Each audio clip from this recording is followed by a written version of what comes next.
পাচ্ছেন সব থেকে বেশি এই গজলটাই শোনা গেছে দেখছি শায়ের ভাই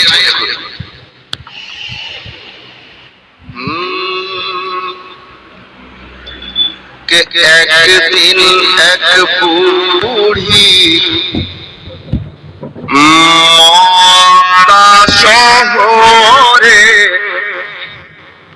পুটলি নিয়ে পালায় নবীজির ডরে।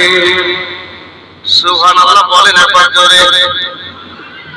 আমি কোনদিন বলি 3 দিন হয়ে যাচ্ছে, আজকে বলছি একটু বলেন জোরে সুবহানাল্লাহ।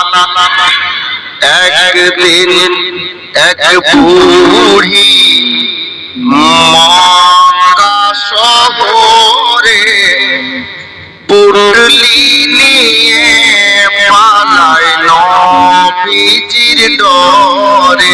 ও গো